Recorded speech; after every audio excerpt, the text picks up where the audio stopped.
Última parte de conversación con Antonio de la Cruz, analista político, director de Interamerican Trends. Estábamos vía Skype porque él se encuentra en Washington y quedó pendiente de hablar de ese criterio revolucionario, esa ideología que considera pues que sencillamente una vez que obtienen el poder no lo entregan, no lo sueltan nunca, es parte de su filosofía y bueno, se llevan por delante lo que sea con tal de mantener el poder y sus beneficios particulares. El no volverán significa mucho para esta gente, están convencidos de que no va a haber un cambio en Venezuela, que seguirán de manera infinita, y por eso también uno se pregunta hasta qué punto puede ser factible que un Maduro diga en algún momento por la presión, está bien, busquemos un cambio. Ok, Gladys, aquí entonces si nos vamos al factor ideológico tenemos que conectarlo con Cuba. O sea, para Cuba es sumamente importante precisamente porque Cuba lo que vende, lo que exporta es un modelo de control social y garantiza el quedarse en el poder cuando tú realmente utilizas las herramientas que hoy se emplean en Venezuela.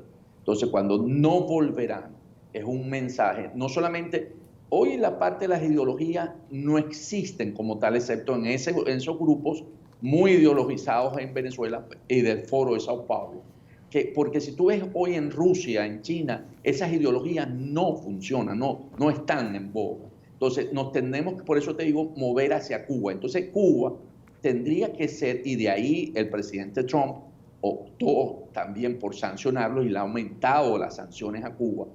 Pero lo que ha hecho eso más bien es arrinconar también a Cuba ante una posible solución de Venezuela. Entonces, para poder conseguir, de acuerdo a la solución de Venezuela, habría que darle también una salida a Cuba en esta nueva visión negociadora. Y recordemos que ahí ha venido haciendo un trabajo Canadá.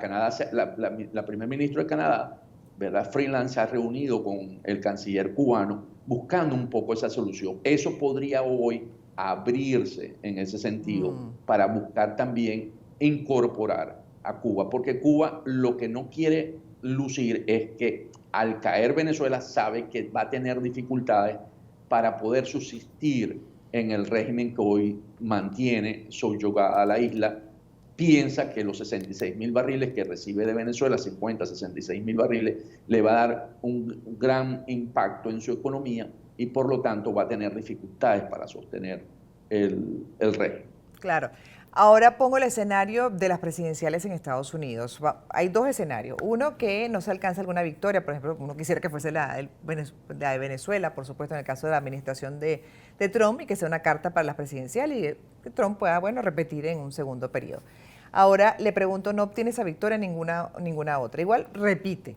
Vamos a suponer que él repite y, bueno, es nuevamente presidente en Estados Unidos. ¿Cuál sería, crees, si ya pasó el proceso de las presidenciales, cuál podría ser su posición con relación a Venezuela en un segundo mandato?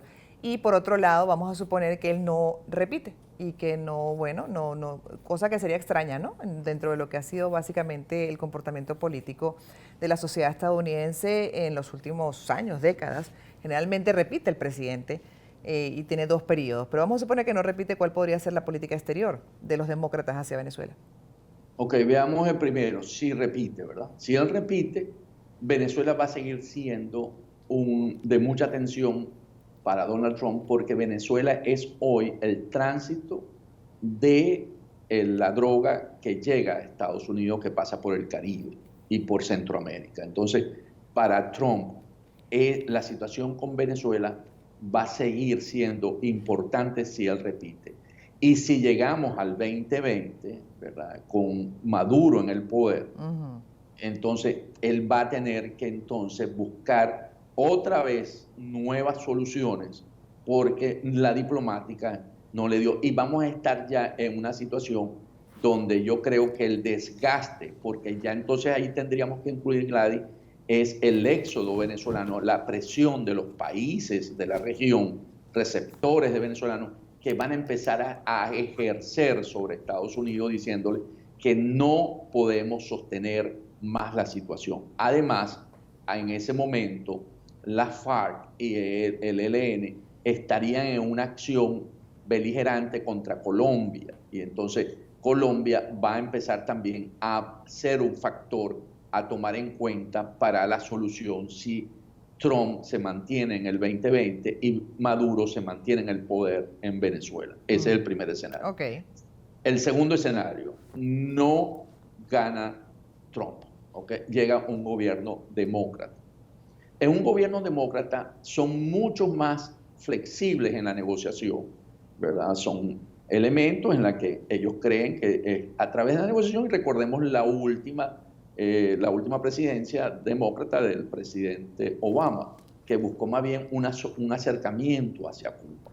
En ese sentido, ¿verdad? De realmente la apuesta sería más bien del régimen de Maduro a que gane un gobierno demócrata, porque con ellos podría conversar, podría negociar, y ahí sí tendría efecto el grupo de Boston, como lo mencionaste al inicio, porque hay vasos comunicantes con los demócratas. Entonces, aquí realmente la situación es un Maduro que se pueda sostener y un sector como el del presidente Guaidó tendría en ese momento, estamos hablando 2020, que entrar al proceso, porque lo que va a ocurrir si eso se diera, vamos a ver elecciones parlamentarias y no presidenciales en Venezuela. Wow. Entonces aquí viene, entonces vamos a tener que ver si realmente participamos en esa elección parlamentaria, que seguro vamos a tener que optar para poder tener un espacio de poder. Entonces, si no gana Trump, las condiciones para Maduro serían un poco más beneficiosas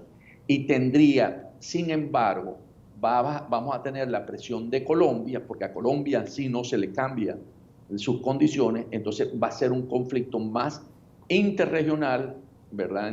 Entre Venezuela, Colombia y los receptores de venezolanos, porque ahí es donde básicamente estaría puesto el foco. Claro. Porque tendríamos entonces, vamos a meter los otros actores, entonces tendrías Europa, ¿verdad? Con la Comunidad Europea, donde ya 2020 ya hay una nueva administración y donde Borrell, el canciller actual de España, sería el vocero de Relaciones Exteriores de la Unión Europea. Entonces, con Borrell, que hasta ahorita has tenido una posición medio en la negociación, tendría que ser otro factor a tomar en cuenta. Y el último es Brasil, que ha sido muy difícil incorporarlo en una solución, porque Brasil siempre se ha visto como un país aislado del resto de los países suramericanos. Entonces, hasta ahora en ese sentido, no ha tenido una acción muy proclive para acompañar a Bolton en las soluciones anteriores, porque a Brasil se le consultó si ellos fueran importantes en una acción no convencional, si ellos se prestarían, y el gobierno de Brasil, los militares brasileños dijeron que no. Exactamente, pero igual, como bien dice usted, hay un elemento importante para el mundo, es un problema importante, por lo cual uno puede concluir que la comunidad internacional no va a soltar el tema venezolano, que es el éxodo. Y en la medida que Maduro se mantenga en el poder y con estas políticas evidentemente asfixiantes desde el punto de vista económico, la gente va a seguir considerando esa dura decisión de salir, de irse como sea y a donde sea. Guaidó seguiría también como presidente encargado de acuerdo a las últimas alianzas que ha habido con los partidos minoritarios. Entonces, bueno, seguiría él siendo como el representante de la oposición en esa búsqueda de cambio. Pero uno se pregunta entonces, bueno, de acuerdo a esa situación, si el éxodo más bien no sería el que forzara de repente eventualmente ya una decisión pronto para Venezuela, y con esto voy concluyendo, incluso hasta la aplicación de un TIAR eventualmente con el uso de la fuerza.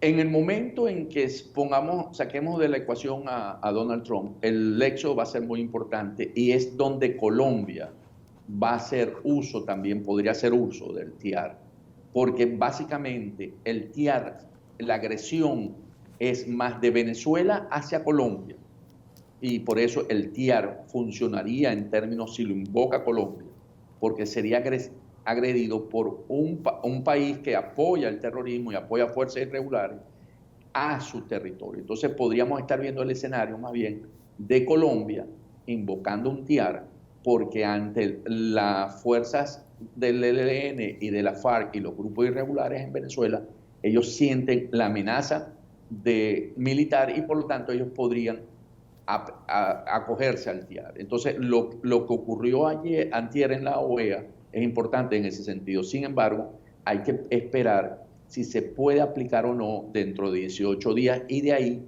eso se va a hablar en la ONU, entre los cancilleres del Grupo de Lima, para ver si logran la votación y dejarlo ya abierto como una posibilidad para Claro. aplicarlo, porque hay muchas cosas que se pueden hacer, no solamente la intervención militar. Como por ejemplo, ¿qué otra se puede hacer que Ajá, sea ruptura de efectiva? relaciones de los Efectiva. países, ¿Ah?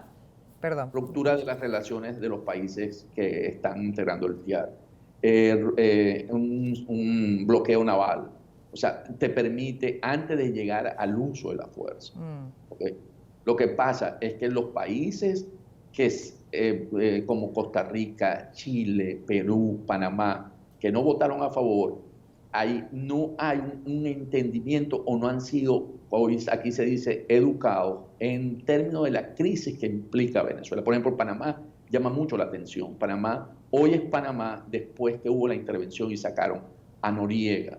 Entonces uno se pregunta si no hubiese ocurrido eso, hoy Panamá sería otro país. Entonces es difícil, lo que hay que seguir luchando, Gladys, es por mostrar esa realidad venezolana y cómo impacta y cómo es una amenaza para la región. claro, gracias por haber aceptado esta conversación con nosotros, señor Antonio de la Cruz, analista político, director de Interamerican Trends, hablando desde Washington. Y a ustedes también gracias por estar siempre ahí. Será hasta un próximo programa.